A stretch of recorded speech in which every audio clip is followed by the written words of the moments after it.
Une fois encore, le plus beau parc animalier d'Europe va vous faire rêver et vous offrir des fêtes d'Halloween de folie, avec des décors somptueux, avec de nombreux artistes, ils seront plus d'une centaine, à proposer des spectacles majestueux dans tout le parc. Ce sera à partir du 23 octobre. Suivez le guide, on vous explique tout de suite. Halloween à Paradisa, ce sera dans quelques jours. Ça commence déjà à prendre une belle tournure dans le parc avec pas mal de décors avec des squelettes, avec notamment des sorcières, mais aussi beaucoup de fleurs, des potirons. Alors Claire Gélissen, expliquez-nous un petit peu, il va se passer quoi à Paradisa?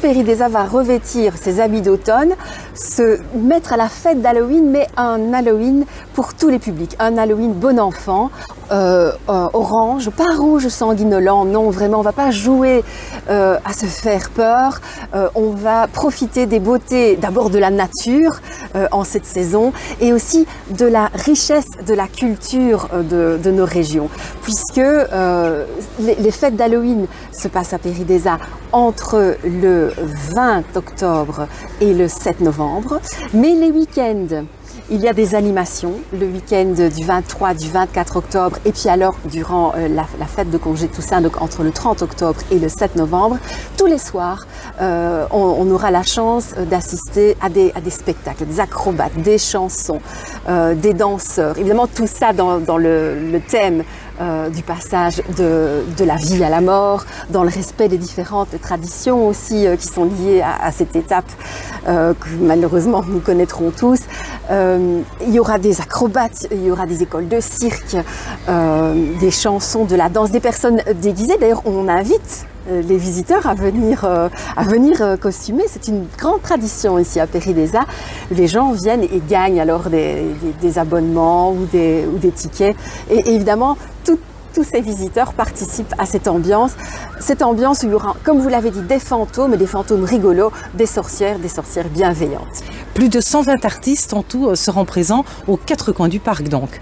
Oui, tous les animations et les espaces créatifs sont répartis à travers le parc. Il y aura 52 espaces culturels et animations tous les soirs, des représentations très courtes parfois sur une scène, ou alors des personnes qui déambulent, des fantômes, des grands personnages légendaires sur échassiers qui déambulent dans le parc. Il y a aussi les désormais très solliciter les mappings vidéo audiovisuels sur la mini-ferme, sur la tour, mais aussi, et ça c'est la première fois cette année, sur le lac. Donc en fait on va avoir des jets d'eau avec une projection audiovisuelle qui va vraiment donner des frissons.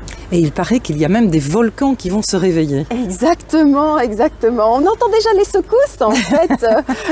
Les deux volcans des Goris vont probablement entrer en activité durant ces soirées d'Halloween. Ce sera quelque chose d'assez impressionnant et qui bien sûr sera tout à fait inoffensif et pour les animaux et pour les visiteurs. Oui, c'est la question que j'allais vous poser. Évidemment, les animaux ne vont pas être dérangés par les animations et les animaux seront même carrément à la fête, eux aussi. Les animaux sont en effet aussi à la fête. Vous savez qu'à Paradisa, pour occuper les animaux et pour assurer leur bien-être, on leur donne ce qu'on appelle des enrichissements. Donc ce sont des jeux, et ça on le fait, des jeux avec de la nourriture qu'il faut chercher pour stimuler leur corps et leur esprit.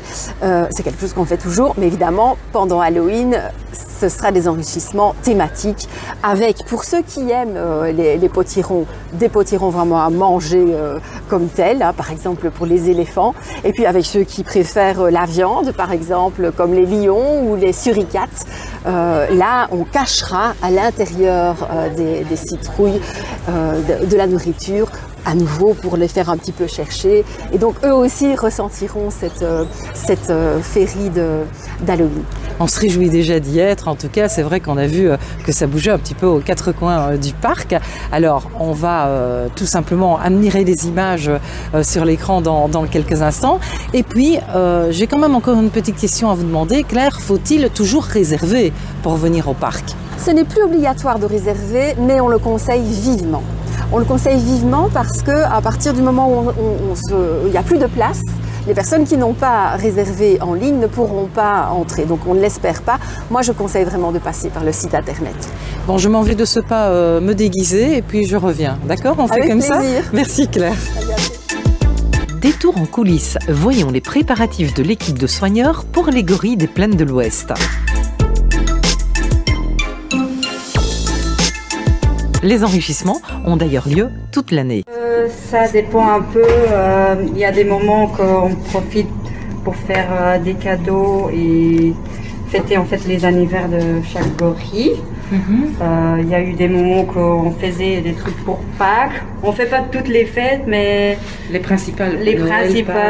Noël, pour faire plaisir en fait aussi aux visiteurs qui viennent en ce moment pour en fait avoir plus d'expérience, pour dire comme ça. Donc ce genre de préparation, ça fait vraiment partie intégrale de votre boulot de soigneur. Oui et non. C'est quand même un truc qui prend beaucoup de temps, mais voilà, on fait en sorte qu'on puisse d'un côté faire plaisir aux les visiteurs, parce qu'en fait, pour dire, si tu donnes un citrouille qui est décoré ou un gorille ou un citrouille qui n'est pas décoré, pour le gorille même, ça va pas beaucoup faire de différence. Il va juste dire ah bon, j'ai eu de la bouffe. Par contre, pour le côté visiteur, ben, pour eux c'est plus sympa si ils voient le gorille manger un citrouille qui a un drôle de visage, comme par exemple celle-ci, plus ou moins. Non, elle est très bien, votre voilà. citrouille. On a plusieurs sortes d'enrichissements. On a des petits enrichissements qui sont utilisés quotidiennement, par exemple des trucs qui sont cachés dans des tuyaux pompiers, des ballons, des tuyaux plastiques. C'est un petit effort à faire pour le gorille. Et puis on a des plus grands enrichissements que Martial à l'époque nous aidait à construire, les grands roues, genre des choses qu'on voit à l'extérieur. Et les anniversaires, les fêtes de l'année ou Halloween, c'est plutôt un enrichissement des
Les suricates auront droit également à un régime spécial. Explication avec David, chef soigneur. En fait, on vide la citrouille pour y placer les criquets, les insectes et leurs aliments, pour qu'ils puissent s'amuser, essayer d'attraper les insectes qui vont se trouver dans la citrouille.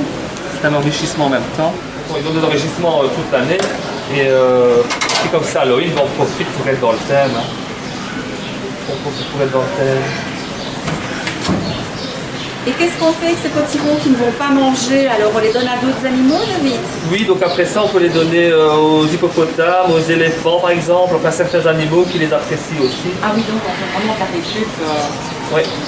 On y place leur régime, donc ils ont des croquettes pour chat, des légumes, de l'insectivore. De l'insecte. Ouais. Ah, des croquettes pour chat. Ouais. Ah bon. D'accord. Pourquoi? Parce que c'est des compléments alimentaires là-dedans alors. Ouais, en fait, c'est leur alimentation, hein, c'est quand même des carnivores à la base, donc ils mangent un peu de viande dans la nature. Ah, donc là, évidemment, les petits... Ah oui. Ils mettent quelques... C'est quoi ça? C'est des sauterelles C'est des sauterelles. ou des criquets? Des sauterelles.